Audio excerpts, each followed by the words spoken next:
దేవుని ప్రేమ ఇదిగో ధనులార భావంబు నందిలియరే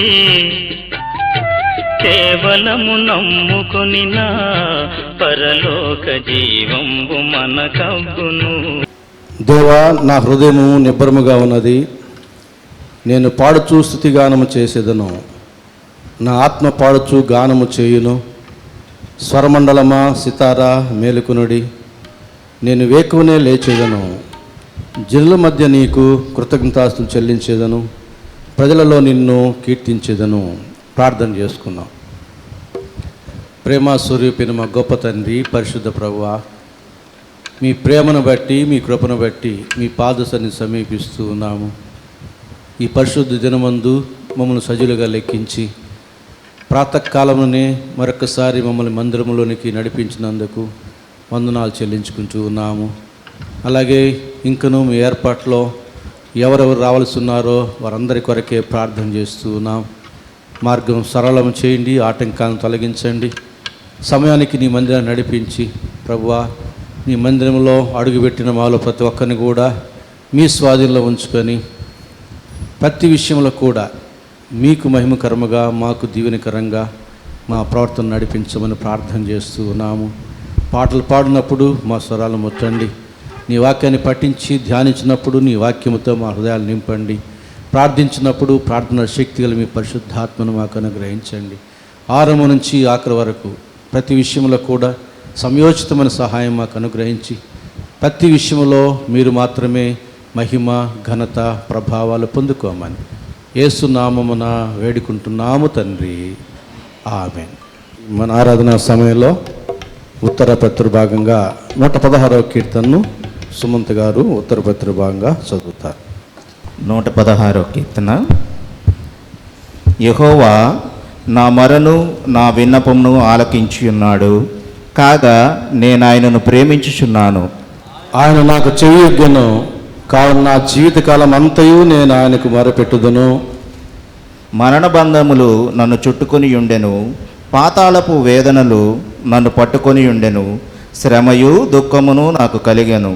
అప్పుడు యెహోవా, దయచేసి నా ప్రాణమును విడిపింపుమని యెహోవా నామమును బట్టి నేను మొరపెట్టి తిని. యెహోవా దయాళుడు, నీతిమంతుడు, మన దేవుడు వాత్సల్యత గలవాడు.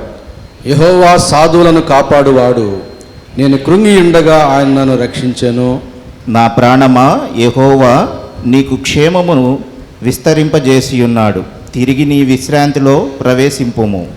మరణము నుండి నా ప్రాణమును, కన్నీళ్లు విడవకుండా నా కనులను, జారిపడకుండా నా పాదములను నీవు తప్పించి ఉన్నావు. సజీవుల్లో ఉన్న దేశములో యెహోవా సన్నిధిని నేను కాలము గడుపుదును. నేను అలాగ మాట్లాడి నమ్మిక ఇంచి తిని, నేను మిగుల బాధపడిన వాడను. నేను తొందరపడిన వాడినై ఏ మనుషుడును నమ్మదగిన వాడు కాడనుకుంటుని. యెహోవా నాకు చేసిన ఉపకారములన్నిటికీ నేను ఆయనకేమి చెల్లించుదును. రక్షణ పాత్రను చేతబుచ్చుకొని యెహోవా నామమున ప్రార్థన చేసేదను. యెహోవాకు నా మొక్కుబడులు చెల్లించేదను, ఆయన ప్రజలందరి ఎదుటనే చెల్లించేదను. యెహోవా భక్తుల మరణము ఆయన దృష్టికి విలువగలది. యెహోవా, నేను నిజముగా నీ సేవకుడను, నీ సేవకురాలి కుమారుడనై ఉన్నాను. నీవు నా కట్లు విప్పి ఉన్నావు. నేను నీకు కృతజ్ఞత అర్పణ నర్పించెదను, యెహోవా నామమున ప్రార్థన చేసేదను. ఆయన ప్రజలందరి ఎదుటను, యెహోవా మందిరపు ఆవరణంలోను, యెరూషలేమా నీ మధ్యను నేను యెహోవాకు నా మొక్కుబడులు చెల్లించేదను. యెహోవాను స్తుతించుడి. కొన్ని ప్రత్యేకమైన పాటలు విందాం. మొదటిగా హిమబిందు వచ్చి ప్రత్యేకమైన పాట పాడుతుంది. జీవితంలో నీలా ఉండాలని యేసు నాలో ఎంతో ఆశున్నది. జీవితంలో నీలా ఉండాలని యేసు నాలో ఎంతో ఆశున్నది.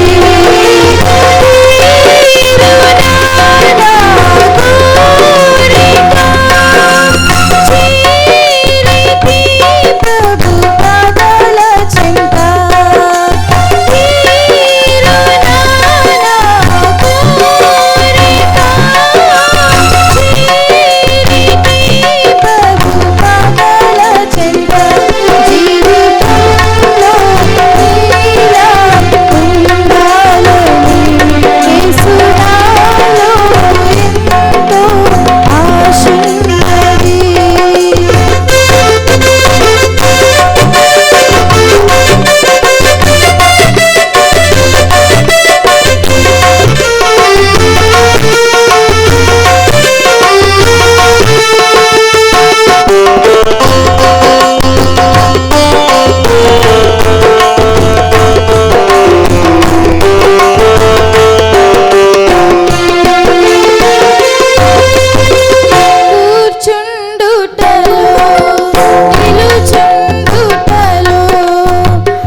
రూపం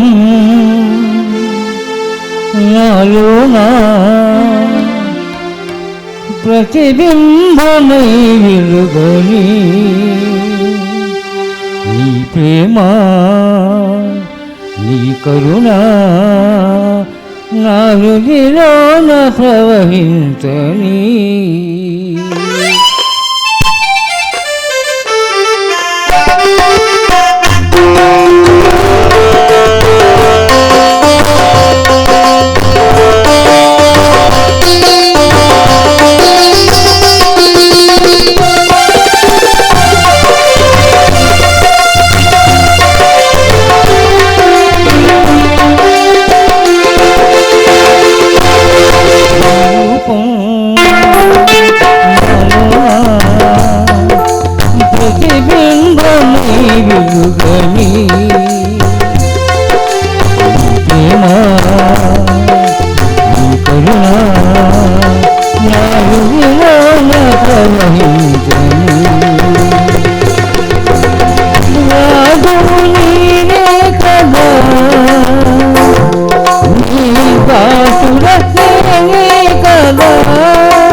యేసయ్యా హృదయాశీనుడ నా యేసయ్యా నీ రూపం నాలో ప్రతిబింబమై వెలుగని నీ ప్రేమ నీ కరుణ నా హృదయాల ప్రవహించని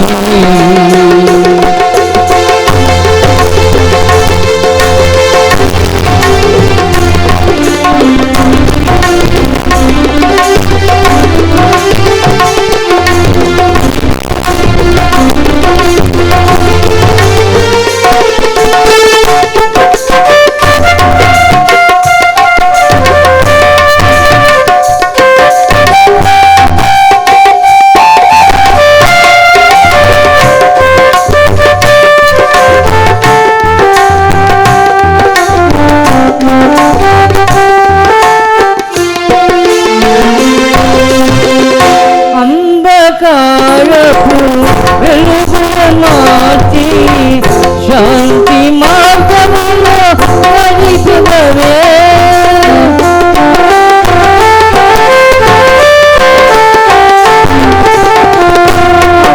అంధకారపు వెలుగుల మార్చి శాంతి మార్గములో నడిపినవే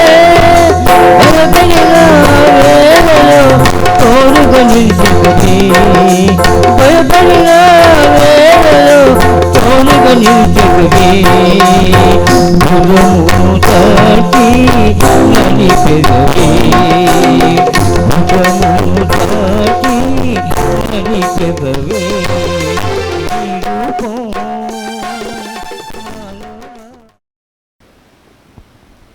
ప్రేమా పూర్ణుడా స్నేహశీలుడా విశ్వనాథుడా విజయవీరుడా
యెహోవా మహిమా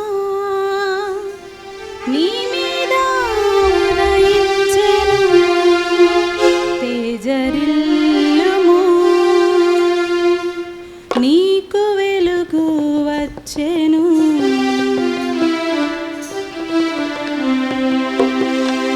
యెహోవా మహిమా నీ మీద ఉదయించెను, తేజరిల్లుము, నీకు వెలుగు వచ్చెను. ఆయన మహిమ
చూచుచున్నది. లెమ్ము నీవు తేజరిల్లుము, ప్రభువు కొరకు ప్రకాశించుము. లెమ్ము నీవు తేజరిల్లుము, ప్రభువు కొరకు ప్రకాశించుము. మన ధ్యాన నిమిత్తం ఏర్పాటు చేయబడినటువంటి లేఖన భాగములను రజనీజేష్ గారు చదువుతారు. దయచేసి సంఘం నిలుచుండాలని మనం చేస్తున్నాను. అపోస్తల కార్య గ్రంథం 5వ అధ్యాయం 33వ వచనం నుంచి చివరి వరకు ఉన్న వాక్య భాగం. ఈ పరిశుద్ధ ఆదివారం కొరకై ఏర్పాటు చేయబడిన వాక్య భాగము అపోస్తల కార్యములు 5వ అధ్యాయం 33 నుంచి చివరి వరకు చదువుకుందాం. వారు ఈ మాట విని అత్యాగ్రహము తెచ్చుకొని వీరిని చంపనుద్దేశించగా, సమస్త ప్రజల వలన ఘనత నొందిన వాడును ధర్మశాస్త్రోపదేశకుడునైన గమలియేలను ఒక పరిసయ్యుడు మహాసభలో లేచి, ఈ మనుషులను కొంతసేపు వెలుపల ఉంచుడని ఆజ్ఞాపించి వారితో ఇట్లనెను, ఇశ్రాయేలీయులారా, ఈ మనుషుల విషయమై మీరేమి చేయబోచున్నారో జాగ్రత్త సుమండి. ఈ దినములకు మునుపు దూద లేచి తానొక గొప్పవాడనని చెప్పుకొనెను. ఇంచుమించు 100 మంది మనుష్యులు వానితో కలిసికొనిరి. వాడు చంపబడెను. వానికి లోబడిన వారందరూ చెదరి వృద్ధులైరి. వానికి తరువాత జనసంఖ్య దినములలో గలిలయుడైన యూదా అను ఒకడు వచ్చి ప్రజలను తనతో కూడా తిరుగుబాటు చేయ ప్రేరేపించెను. వాడు కూడా నశించెను. వానికి లోబడిన వారందరూ చెదరిపోయిరి. కాబట్టి నేను మీతో చెప్పునదేమనగా, ఈ మనుష్యుల జోలికి పోక వారిని విడిచిపెట్టుడి. ఈ ఆలోచన అయినను ఈ కార్యమైనను మనుష్యుల వలన కలిగినదాయనా అని అది వ్యర్థమగును. దేవుని వలన కలిగినదాయనా మీరు వారిని వ్యర్థపరచలేరు. మీరొకవేళ దేవునితో పోరాడువారు ముదురు సుమి. వారతని మాటకు సమ్మతించి అపోస్తులను పిలిపించి కొట్టించి యేసు నామమును బట్టి బోధింపకూడదని ఆజ్ఞాపించి వారిని విడుదల చేసిరి. ఆ నామము కొరకు అవమానము పొందుటకు పాత్రులని ఎంచబడినందున వారు సంతోషించుచు మహాసభ ఎదుట నుండి వెళ్ళిపోయి ప్రతి దినము దేవాలయములోను ఇంటింటను మానక బోధించుచు యేసే క్రీస్తుని ప్రకటించుచుండిరి. దేవుడి కొద్ది వాక్యము మన వెనుకలో దీవించునుగాక. వాక్యమును యాకోబుకు తెలియజేసిన వాడని, జనము ఇలాగునా చేసియున్నలే.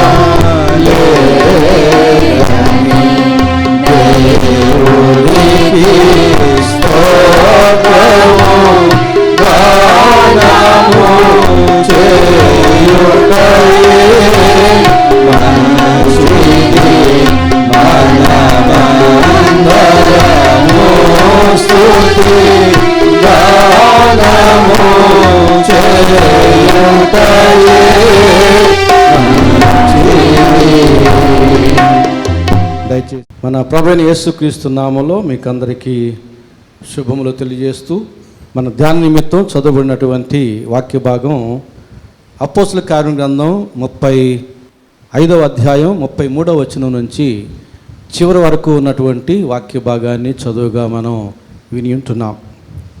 ఈ వాక్య భాగంలో నుంచి మనం ధ్యానం చేయబోయే అంశం ఏమిటంటే వ్యర్థపరచలేని కార్యములు, వ్యర్థపరచలేని కార్యాలు. ఇవి మన జీవితానికి చాలా అవసరం. వ్యర్థమైనవి ఏమిటో, వ్యర్థం కానివి ఏమిటో అన్ని రంగాల్లో మనం ఆలోచన చేసి తెలుసుకోవడం మన యొక్క భవిష్యత్తుకి మేలుకరం.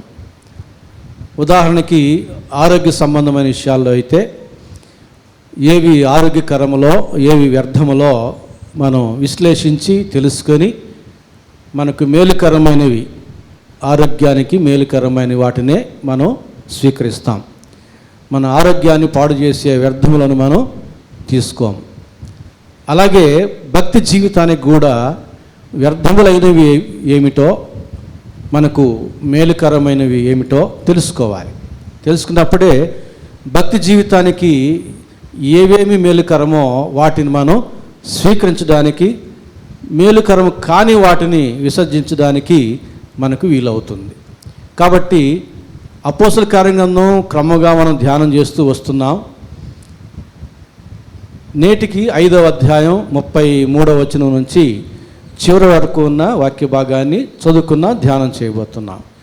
ఆ వాక్య భాగంలో నుంచి మనం ధ్యానం చేయబోయే అంశం ఏమిటంటే వ్యర్థపరచలేనివి లేదా వ్యర్థపరచలేని కార్యములు ఏవి అనే అంశాన్ని ధ్యానం చేయబోతున్నాం.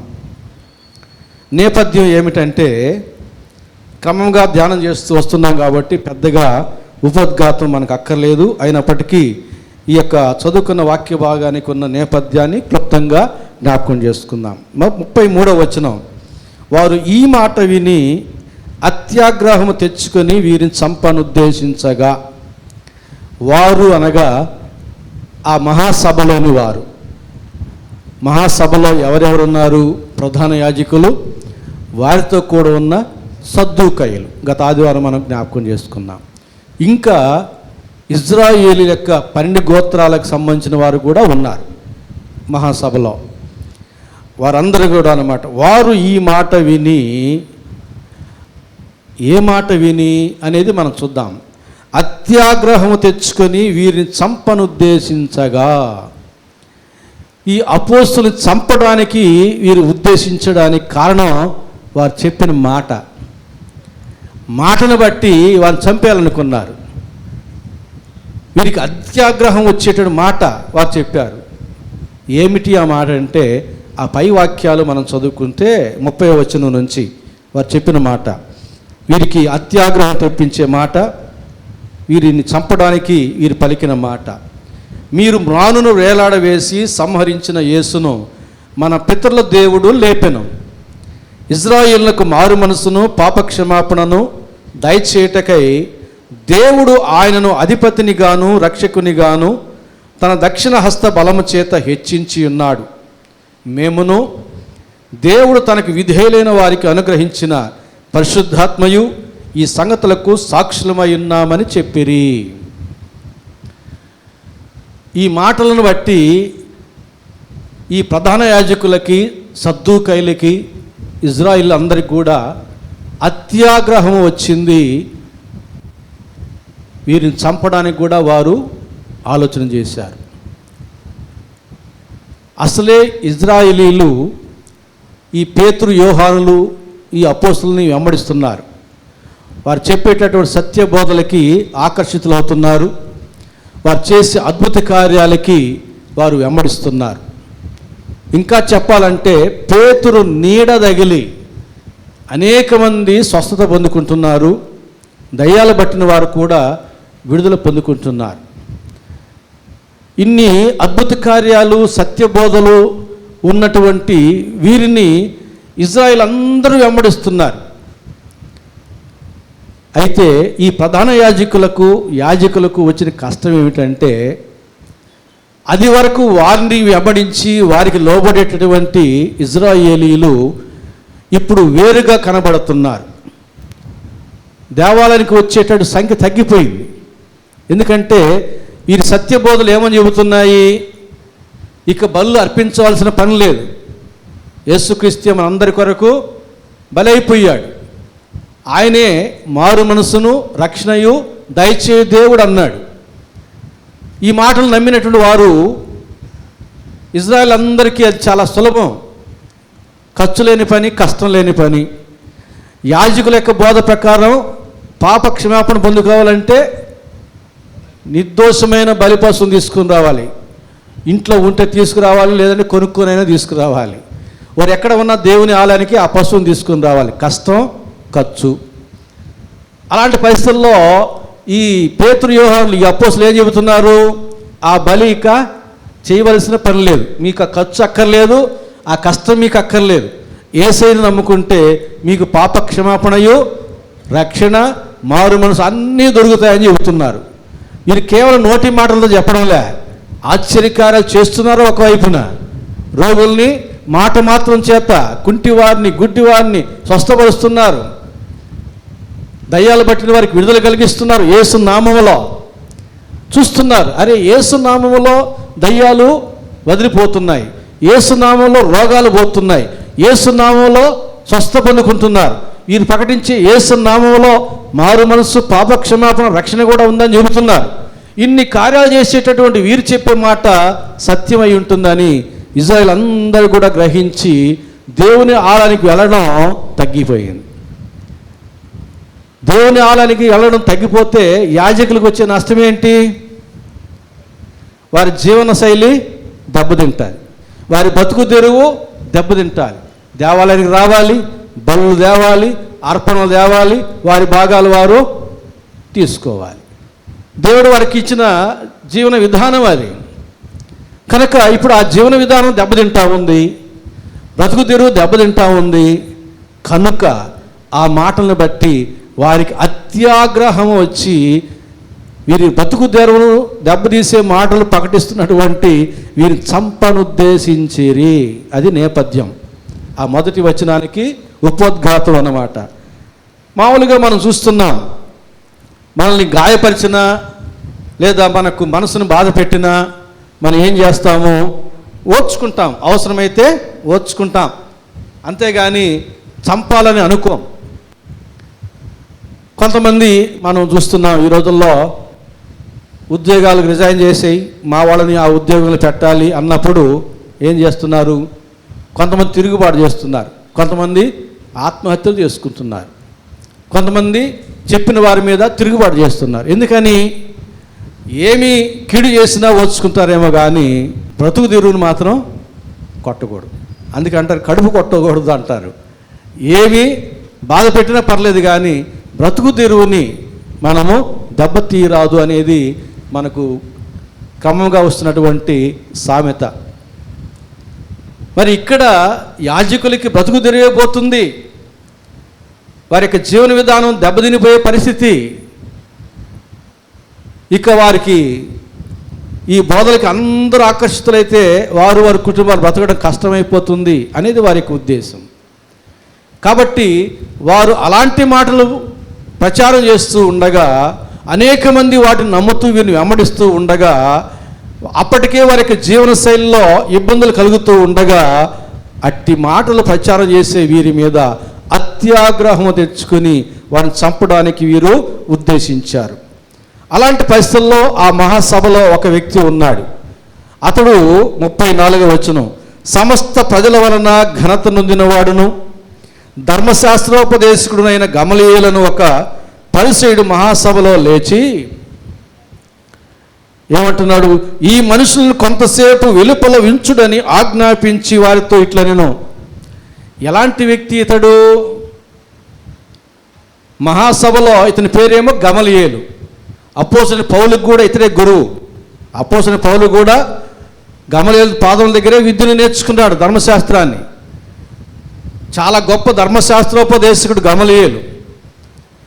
అలాంటి గమలీయేలు మహాసభలో సభ్యుడు. బహుశా ఆ సభలో చాలామందికి కూడా ఇతడు గురువు అయి ఉంటాడు.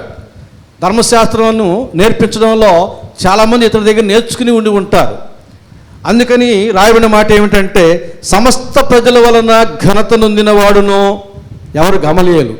ధర్మశాస్త్రోపదేశకుడును అను గమలీయేలను ఒక పరిసయ్యుడు మహాసభలో లేచి ఈ మనుషులను కొంతసేపు వెలుపల ఉంచుడని ఆజ్ఞాపించెను.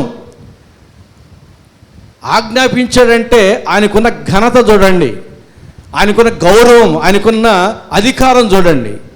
ఆ మహాసభలో సమస్త ప్రజల్లోనే కాదు, ఆ మహాసభలో కూడా ఈయనకి ప్రత్యేకమైనటువంటి అధికారం ఉంది, గౌరవం ఉంది, ఘనత ఉంది. కాబట్టి ఆజ్ఞాపించగలిగినాడు.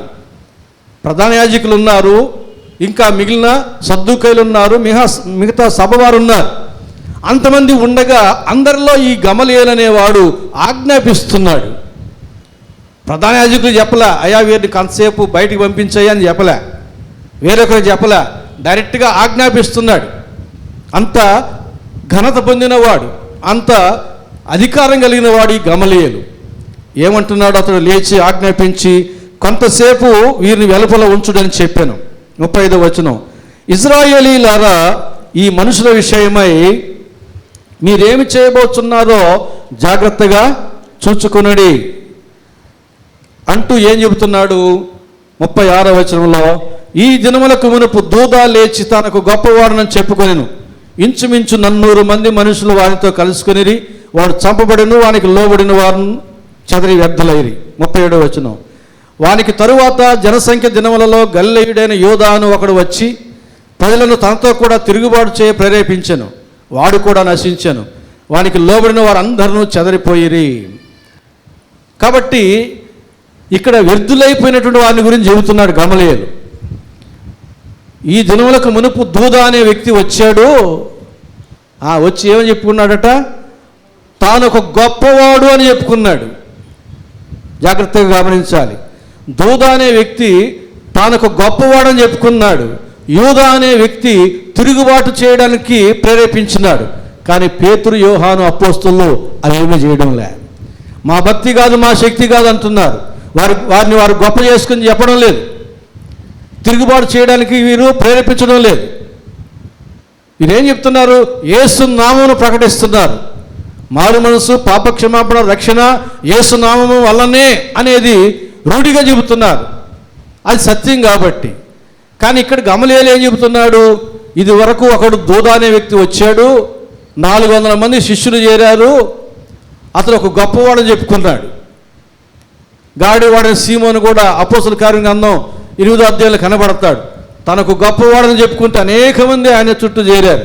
చివరికి వాడే యేసు ప్రభువుని నమ్ముకునేటువంటి పరిస్థితికి బాప్తీసం తీసుకున్నాడు. అలాగున ఈ దూదా కూడా నేను ఒక గొప్పవాడని చెప్పుకుంటున్నాడు.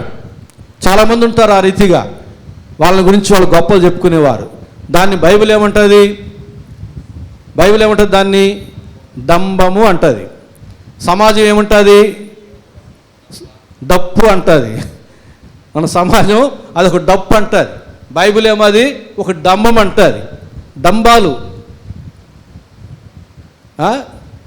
తినడానికి తిండి లేదు, కానీ మీసాలకు సంపంగి నూనె, దాన్ని డప్పు.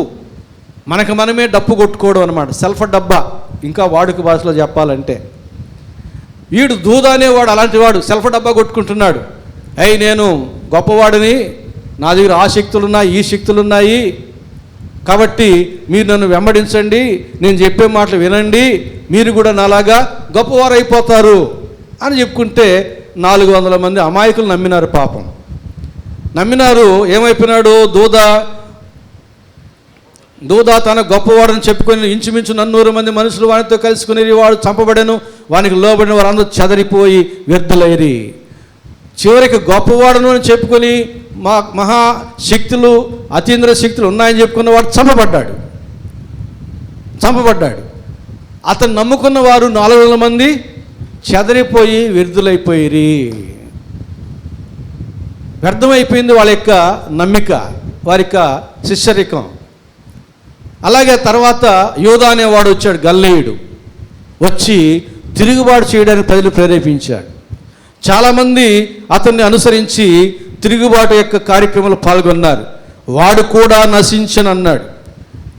గొప్పవాడని చెప్పుకున్నవాడు చంపబడ్డాడు, తిరుగుబాటు చేయడానికి ప్రేరేపించిన వాడు నశించిపోయినాడు, వానికి లోబడిన వారందరూ చెదరిపోయిరి, వారు కూడా వ్యర్థులైపోయినారు.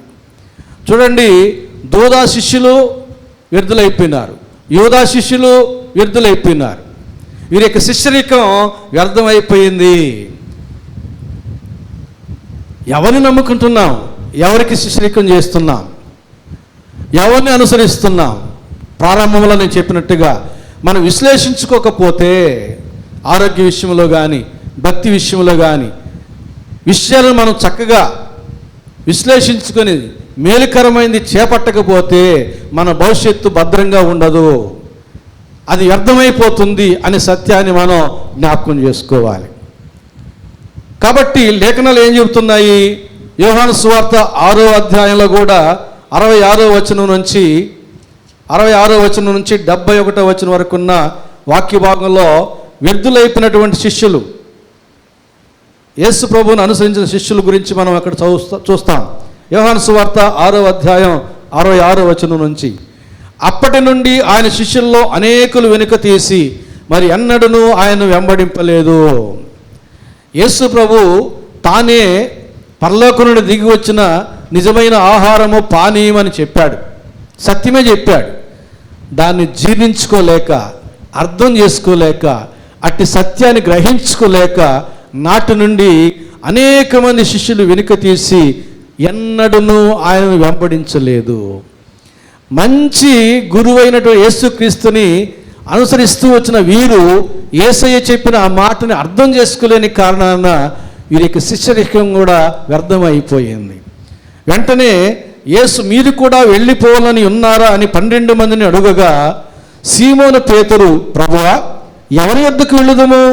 నీవే నిత్య జీవపు మాటలు గలవాడవు, నీవే దేవుని పరిశుద్ధుడు అని మేము విశ్వసించి ఎరిగి ఉన్నామని ఆయనతో చెప్పాను.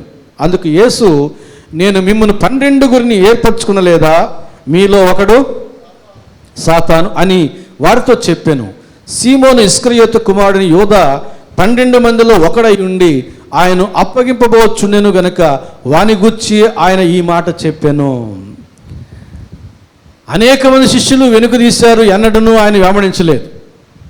తానే జీవాహారం అని చెప్పిన మాటను అర్థం చేసుకోలేని కారణాన మిగిలింది 12 మంది.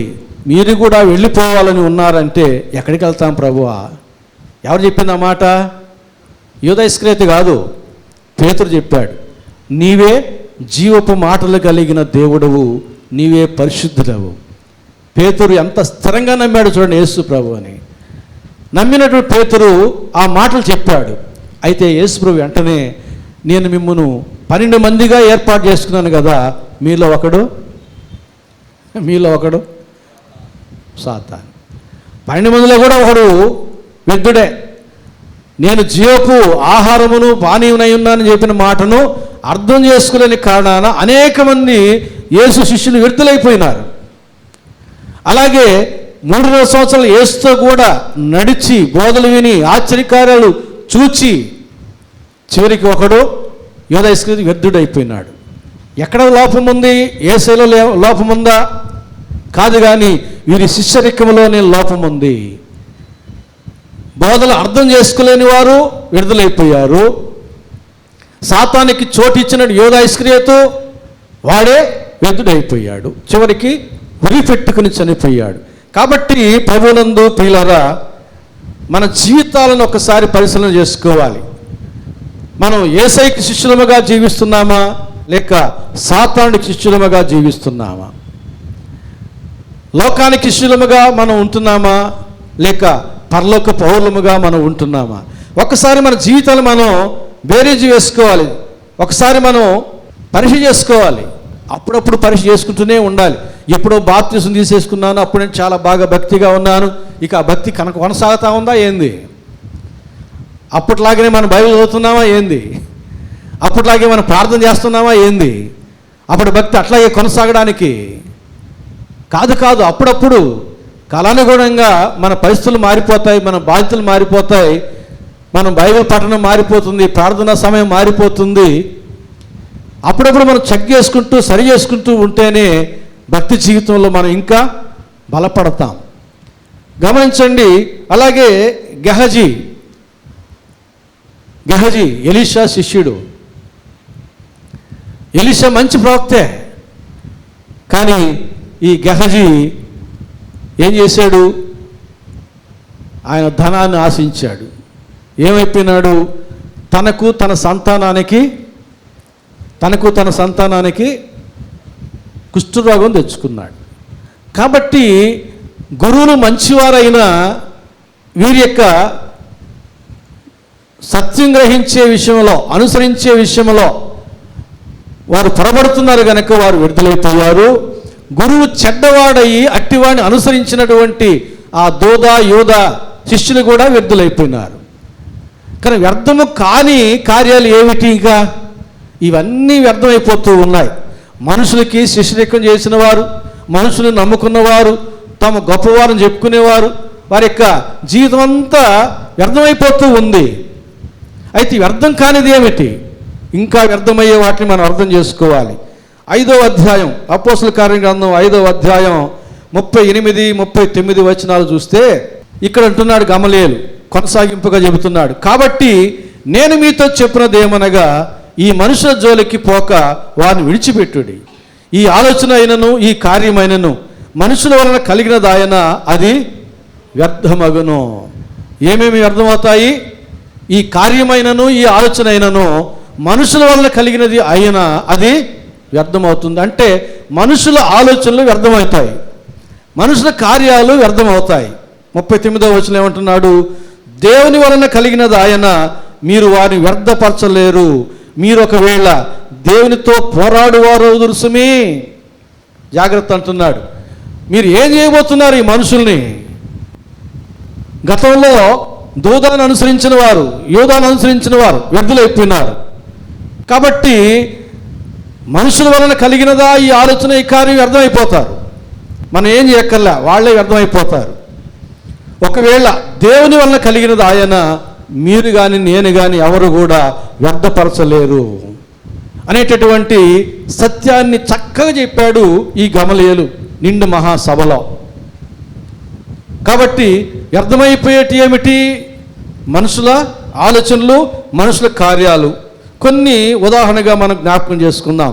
మత్తయి సువార్త 15వ అధ్యాయం 9వ వచనంలో యేసు ప్రభువు చెబుతున్నాడు వ్యర్థమయ్యేటటువంటి ఒక విషయాన్ని.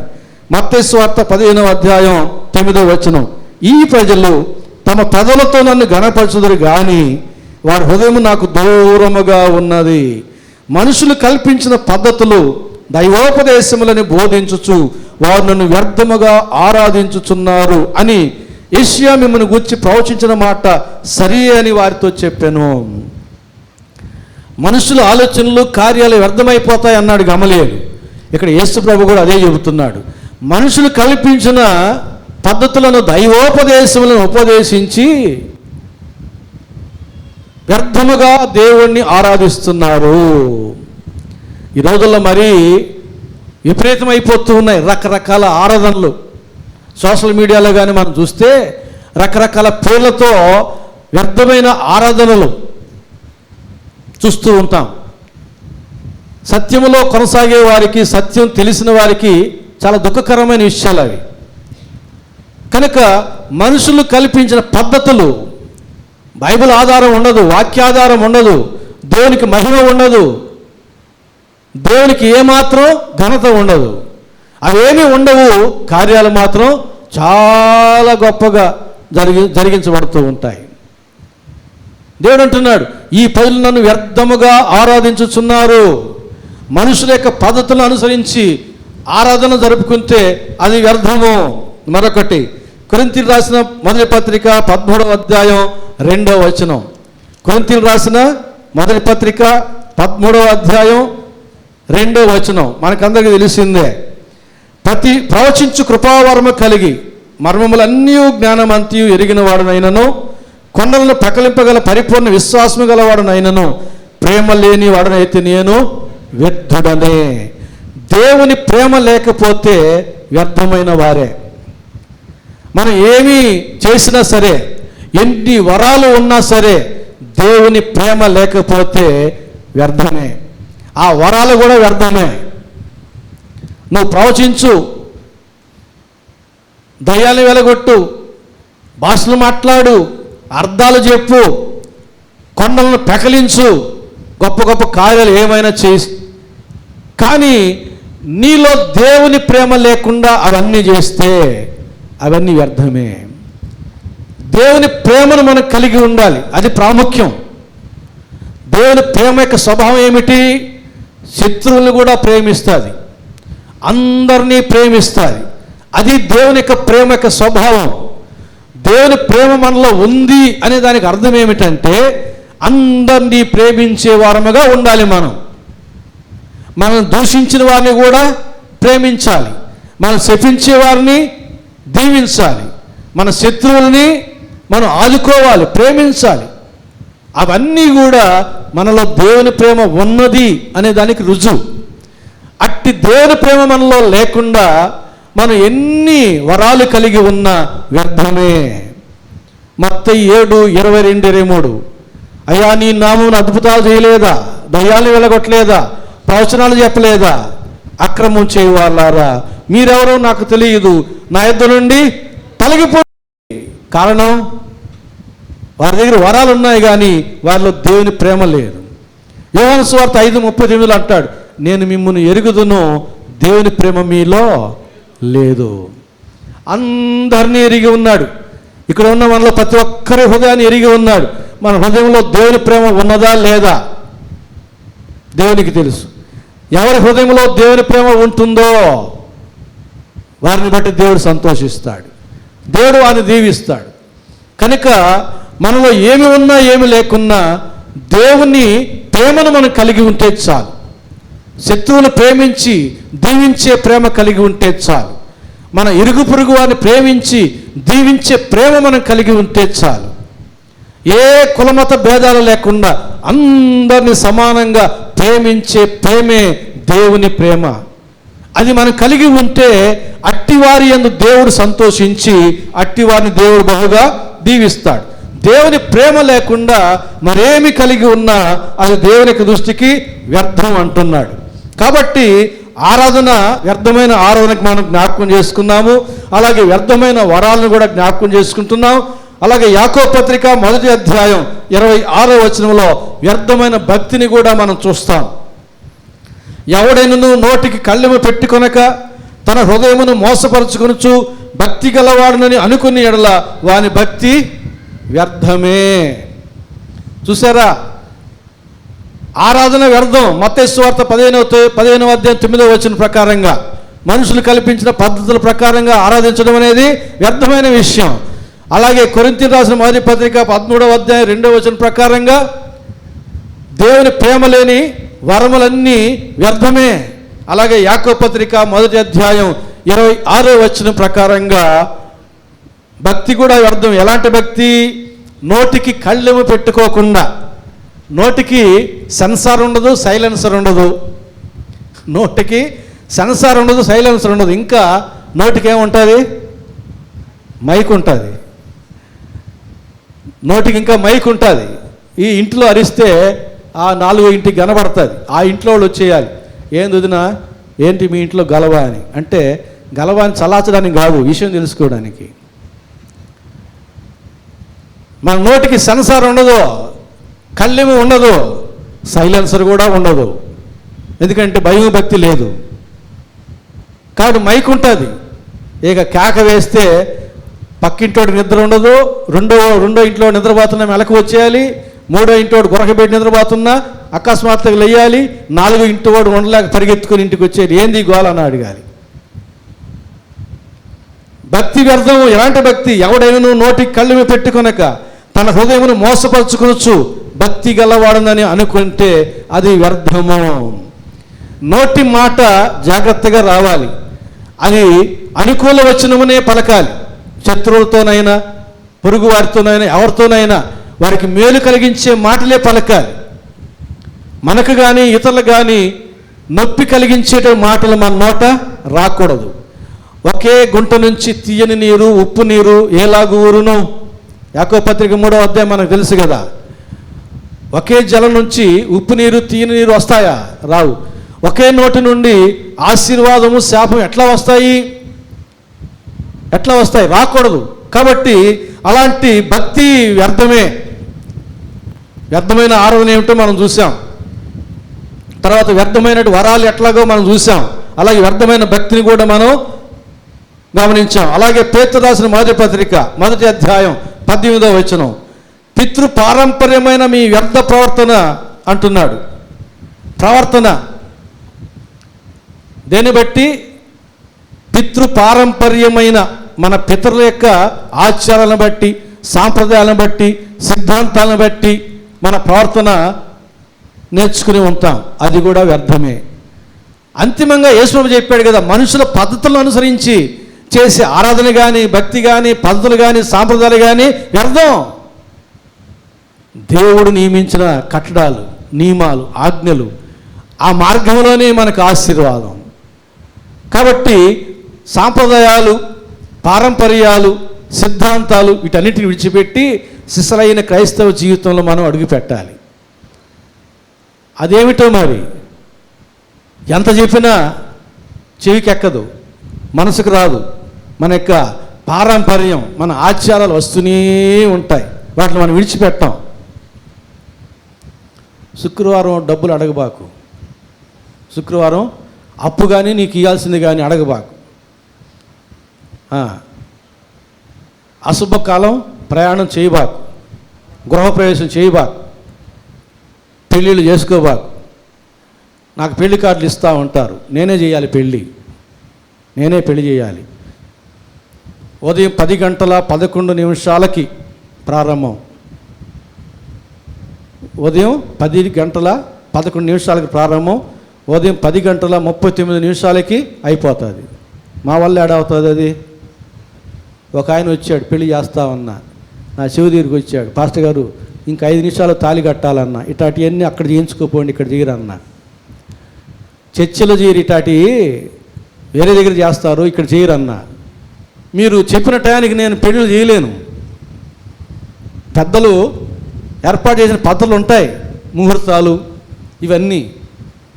గృహప్రవేశం మేము వచ్చేసరికి గేటు కాడ ఎర్రటి హస్తం గుర్తు కనబడుతుంది.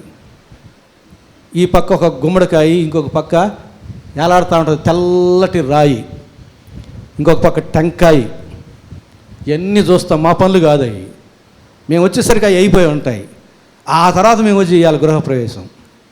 అంతకుముందు వాళ్ళు బేల్దారి మేస్త్రులు వాళ్ళంతా వాళ్ళ తంతు చేసేసే ఉంటారు. ఆ తర్వాత మేము వచ్చి చేయాలి. ఇంకేంది మేము చేసేది? ఆల్రెడీ చేసేసారు కదా.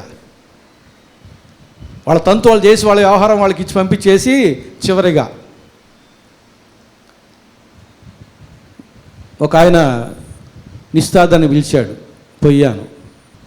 అంతా ఇంకా 6 అయిపోయింది, వాకింగ్ చెప్పాలి. అప్పుడు వేరే ఊరి నుంచి వచ్చిన వాళ్ళు ఒక పెద్ద సాకల మూటలాగా పెట్టి నా ముందర, సరే ఈ ముడి ఇప్పండి, అన్నీ ఆ వస్తువులన్నీ పేర్లు చెప్పండి, తర్వాత మళ్ళీ ప్రార్థన ముడి వేయండి అన్నారు. ఈ ముడులు ఈ జడలు ఈ మా వల్ల కాదు. అది మేము వెళ్ళి మా ప్రార్థన కార్యక్రమం అయిపోయిన తర్వాత మేము వెళ్ళిన తర్వాత మీరు చేసుకునేది మీ పని అని చెప్పాను. చాలామంది పెళ్లి మధ్యలో వచ్చి ఇన్ని ఉంటాయి పశువు దారాలు తీసుకొచ్చి, పాస్టర్ గారు ఇది మేము మేనమామ మేము వేయాలంటాడు. ఇక ఎక్కడికి పోతాయి ఇవన్నీ? చర్చలు చెప్పే బోధలు ఏమైపోతున్నాయి? వినే బోధలు ఏమైపోతున్నాయి? పితృపారంపర్యమైన మీ యొక్క వ్యర్థమైన ప్రవర్తన విడిచిపెట్టాలి. వాటిలో ఆశీర్వాదం లేదు. దేవుడు అంగీకరించే విషయాలు కాదు అవి. దేవుని నామములో ప్రార్థన చేసి దేవుని యందు విశ్వాసం ఉంచి మన ప్రవర్తన కొనసాగింపజేసుకుంటే మన వ్యవహారాలన్నీ దీవించబడతాయి. మొదటి కీర్తనలో చెప్పాడు, దుష్టుల ఆలోచన చొప్పున నడవకూడదు, పాపుల మార్గమున నిలబడకూడదు, అపహాసులు కూర్చున్న చోటను కూర్చునకూడదు, నడవకూడదు, నిలబడకూడదు, కూర్చోకూడదు. ఇంకేం చేయాలి? మనకందరికి ఇష్టమైంది హాయిగా పడుకొని గొరకబెట్టి నిద్రపోవడం. ఇంకా 3 భంగిమలు పోతే మిగిలిన భంగిమ మనకు గుర్తుకొచ్చేది అదే కదా. శరీరం యొక్క భంగిమలు చాలా ఉన్నాయి. ఆ భంగిమల్లో నడకూడదు, నిలబడకూడదు, కూర్చోకూడదు. ఇంక మిగిలిన భంగిమ ఏదంటే పడుకోవడం. అదే గుర్తుకొస్తుంది వెంటనే. ఏం మోకరి లేదు రాదా? అది కూడా ఒక భంగిమే కదా. మోకరు వెళ్ళాలనే భంగిమ గుర్తుకు ఎందుకు రాదు? పడుకోవాలనే భంగిమే. తర్వాత యెహోవా ధర్మశాస్త్రమునందు ఆనందించుచు దివారాత్రము దాన్ని ధ్యానించువాడు ధన్యుడు. అతడు నీటి కాలువల యోరను నాటబడినదై ఆకువాడక తన కాలమందు ఫలమిచ్చు చెట్టు వల్లే ఉండును. అతడు చేయనదంతయో జయ జీవితం అక్కడే ఉంది. అట్లా చేస్తే జయ జీవితం, కానీ పితృపారంపర్యం ప్రకారంగా చేస్తే కాదు. నీవు దేవుని వాక్యాన్ని అనుసరించి జీవిస్తూ ఉంటే నీ కుడికాలైనా నీ ఎడంకాలైనా ఏ లెగ్గు? Blessed leg. నీవు దేవుని వాక్య ప్రకారంగా లేకపోతే నీ కుడికాలైనా ఏ లెగ్గు? Iron leg. ఇంకా ఆ పాదం ఏడబెడితే అక్కడ ఒకసారి యోనా పాదం ఐరన్ లెగ్ అయ్యింది. ఓడలో అడుగు పెట్టాడు ఐరన్ లెగ్ యోనా. ఏమొచ్చింది? పడవకి ప్రమాదం వచ్చింది. సరుకులన్నీ సముద్రం పాలు చేసుకోవాల్సి వచ్చింది. ఎంత కష్టం వచ్చింది. కాబట్టి మనం దేవుని వాక్యానుసారంగా నడుస్తూ ఉంటే మన లెఫ్ట్ లెగ్ కూడా బ్లెస్డ్ లెగ్గే. దేవుని వాక్య ప్రకారంగా నడవకపోతే మన కుడికాలు కూడా ఐరన్ లెగ్గే. కాబట్టి పేతురు రాసిన మొదటి పత్రిక 1వ అధ్యాయం 18వ వచనం ప్రకారంగా పితృ పారంపర్యమైన మీ వ్యర్థ ప్రవర్తన మీరు విడిచిపెట్టి జీవము గల దేవుని తట్టు తిరగాలని మేము మీకు స్వార్థ ప్రకటిస్తున్నాము. కాబట్టి ఇదే అపోస్తల కార్య గ్రంథంలో అపోస్తల కార్య గ్రంథం 14వ అధ్యాయం 15వ వచనం చదువుతున్నాను చూడండి. అపోస్తల కార్య గ్రంథం 14వ అధ్యాయం 15వ వచనంలో 2వ భాగం చదువుతున్నాను. మీరు వ్యర్థమైన వాటిని విడిచిపెట్టి ఆకాశమును, భూమిని, సముద్రమును, వాటిలో ఉండి సమస్తమును సృజించిన జీవము గల దేవుని వైపు తిరగలని మీకు సువార్త ప్రకటించుచున్నాము. సువార్త సారాంశం ఏమిటి? ఈ వ్యర్థమైన వాటిని విడిచిపెట్టండి, జీవము గల దేవుని తట్టు తిరగండి. ఇది సువార్త యొక్క సారాంశం. విడిచిపెట్టామా వ్యర్థమైన వాటిని? కొన్నిటిని విడిచిపెట్టాం, కొన్నిటిని అట్టిపెట్టుకున్నాం, కొన్నిటిని అట్టిపెట్టుకున్నాం. వ్యర్థమైన వాటిని విడిచిపెట్టాలి, జీవముగా దేవుని తట్టు మనం తిరగాలి. దేవుడు చూసేది మన వస్త్రాలు కాదు, మన హృదయం. మన హృదయాన్ని చూస్తున్నాడు దేవుడు. మన హృదయంలో దేవుని ప్రేమ ఉందా లేదా? మన హృదయంలో దేవుని స్థానం ఉందా లేదా? మన హృదయంలో దేవుని యొక్క వాక్యానికి స్థానం ఉందా లేదా? మన హృదయంలో దేవుని వాక్యం ఉంటే మనం ఏమని పిలువబడతాం దేవుని చేత? దేవుని వాక్యం ఉందండి. ఈ గ్రంథంలో దేవుని వాక్యం ఉంది. ఈ గ్రంథం పేరేంది? పరిశుద్ధ గ్రంథం. ఇదే వాక్యం మన హృదయంలో ఉంది. దేవుని దృష్టికి మనం ఏమని పిలువబడతాం? పరిశుద్ధులుగా పిలువబడతాం. మన హృదయంలో దేవుని వాక్యం లేకపోతే మనం పరిశుద్ధులుగా పిలువబడము. నా వాక్యమునకు మీలో చోటు లేదు గనక మీరు నా వారు కాదంటాడు దేవుడు. హృదయంలో ఉందా వాక్యం? హృదయంలో నిండి ఉండు దాన్ని బట్టి నోరు మాట్లాడను కదా. నోట్లోంచి కూడా వాక్యమే వస్తుంది హృదయంలో వాక్యం ఉంటే. హృదయంలో వాక్యం లేకపోతే నోట్లోంచి వాక్యం రాదు. సైలెన్సర్ ఉండదు, సెన్సార్ ఉండదు, మైక్ ఉంటుంది ఇందాక చెప్పినట్టుగా. కాబట్టి ఈ వ్యర్థమైన వాటిని విడిచిపెట్టి జీవము గల దేవుని తట్టు తిరగాలని మీకు సువార్త ప్రకటించుచున్నాము. మనం వాక్యం చూస్తున్నాం. ఇకపోతే వ్యర్థపరచలేని కార్యాల గురించి క్లుప్తంగా జ్ఞాపకం చేసుకుందాం. అదే 5వ అధ్యాయం 41, 42 వచనాల్లో గమలీలు చెప్పాడు. ఏమని చెప్పాడు? ఇది దేవుని వలన కలిగినది ఆయన, మీరు దాన్ని వ్యర్థపరచలేరు. ఒకవేళ మీరు దేవునితో పోరాడువారు అవుదురు సుమి. దేవునితో పోరాడువారే అవుతారు, జాగ్రత్త. అది దేవుని కార్యం అయితే. యెషయా గ్రంథం 45వ అధ్యాయం 23వ వచనం ప్రకారంగా నీతిగల దేవుని మాట బయలుదేరి ఉన్నది, అది వ్యర్థము కానేరదు. దేవుని మాట ఎప్పటికీ వ్యర్థము కాలేదు. అదే యెషయా 55, 10, 11లో 10, 11 చదువుతున్నాను. వర్షమును హిమమును ఆకాశం నుండి వచ్చి అక్కడికి ఏలాగు మరలక భూమిని తడిపి విత్తువానికి విత్తనమును భుజించువానికి ఆహారమును కలుగుటకై అది చిగిర్చి వర్ధిల్లినట్లు చేయను, అలాగే నా నోట నుండి వచ్చు వచనము ఉండును. ఆకాశం నుండి వచ్చే మంచు కానీ వర్షము కానీ వ్యవసాయదారులకు కానీ అందరికీ కూడా ఏలాగున మేలు కార్యము జరిగించునో అలాగే నా మాట కూడా ఉండును అన్నాడు. దేవుని యొక్క మాట అందరికీ మేలు చేసి దేవుని గణపరుస్తుంది. దేవుని మాట మన హృదయంలో ఉంటే మన నోట్లోని మాట కూడా అందరికీ మేలుకరముగా, అందరికీ దీవెనకరమైనదిగా ఉంటుంది. మనలో దేవుని మాట, దేవుని ప్రేమ లేకపోతే మనం ఎలాంటి మాటలు మాట్లాడతాం? ఒక పాస్టర్ గారికి చెప్పాడంట పెళ్లి సంబంధం. అయ్యా అబ్బాయి, నువ్వు సాఫ్ట్వేర్ ఉద్యోగం చేస్తున్నావు, 1,50,000 నీకు జీతం, మరి నీకు పెళ్ళి వయసు వచ్చింది, నీకు పెళ్లి చేయాలి కదా, ఎలాంటి అమ్మాయిని చూడమంటావు, నిన్నే అడగమంటున్నారు మీ తల్లిదండ్రులు, నువ్వేం చెప్తావు అని అన్నాడంట. అబ్బాయి చెప్పాడంట కత్తిలాగా ఉండాలంట. అమ్మాయి, పాస్టర్ గారు కత్తిలాగా ఉండాలి నాకు చూడబోయే అమ్మాయి అన్నాడంట. అర్థమైంది పాస్టర్ గారికి. ఏం అర్థమైందో, ఎతికి ఒక అమ్మాయిని చూసి తీసుకొచ్చి పెళ్లి చేశాడు. పెళ్ళైన మరుసటి రోజు నుంచి ఇంట్లో తగాదా భార్య భర్తలకి, అత్త కోడలకి. ఎందుకు? నోరు వేస్తే కత్తిపోటు వంటి మాటలే, కత్తిపోటు వంటి మాటలే. స్నేహం చెరిపోవాలి, కాపురం కాలిపోవాలి. నోరు తీసి మాట్లాడిందంటే ఆ మాటలో నరుకుడే. ఆయన వచ్చి అడిగంటే, ఏంది పాస్టర్ గారు కత్తి వంటిది కావాలంటే, కత్తి వంటిదే కదా నైనా, కత్తిపోటు వంటి మాటలు మాట్లాడుతుంది, అట్ట ఏగులాడన్నాడంట. అట్లా ఉంటుంది. దేవుని నోటి మాటలు అందరికీ మేలు కలిగించే మాటలు. దేవుని మాట హృదయంలో లేకపోతే నోట్లోంచి వచ్చే మాటలు అయ్యే.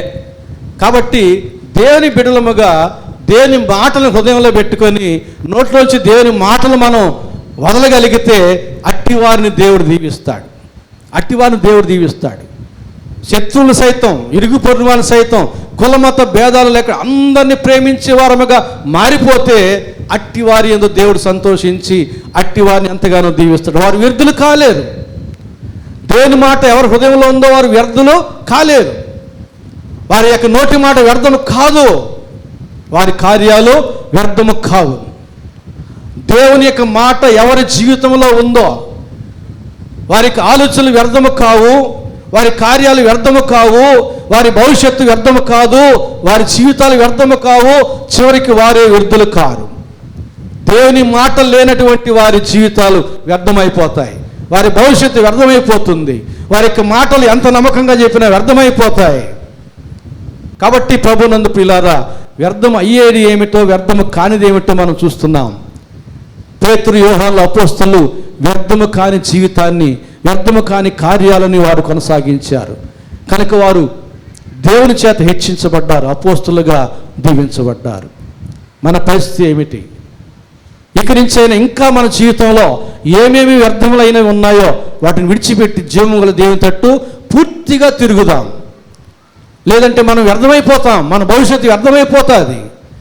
అర్థం చేసుకోవాలి, మనం వ్యర్థమైన వాటిని విడిచిపెడదాం, జీవముల దేవుని తట్టు తిరుగుదాం. పరిశుద్ధాత్మ దేవుడు ఆ రీతిగా మనందరినీ కూడా ప్రేరేపించి నడిపించి మనల్ని వ్యర్థము కాని జీవితంలో నడిపించి ఆశీర్వదించునుగాక.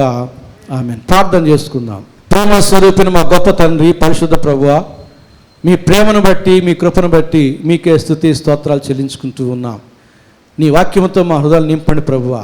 విన్నాం, చెవులతో విన్నాం. ఆ వాక్యాన్ని నా తండ్రి హృదయంలో భద్రపరుచుకొని మేము శత్రువులను కూడా ప్రేమించినట్లుగా, అందరినీ దీవించినట్లుగా, నీ వాక్యముతో హృదయాలు నింపుకున్నట్లుగా, వ్యర్థము కాజాలన్నటువంటి కార్యాలు చేయువారముగా, మా జీవితాలను వ్యర్థపరచుకోకుండా దీవెనకరమైన మార్గం నడిపించుకునే వారముగా మమ్మల్ని నడిపించి దీవించమని ప్రార్థన చేస్తున్నాం. ప్రభువా, వినిన వాక్య భాగాన్ని సాతాను దొంగిలించకుండా జాగ్రత్త చేయండి. మా జీవితంలో 30దంతలుగా, 60దంతలుగా, 100దంతలుగా వాక్యం ఫలించినట్టు సహాయం చేయమని యేసు నామమున వేడుకుంటున్నాము తండ్రి. ఆమేన్.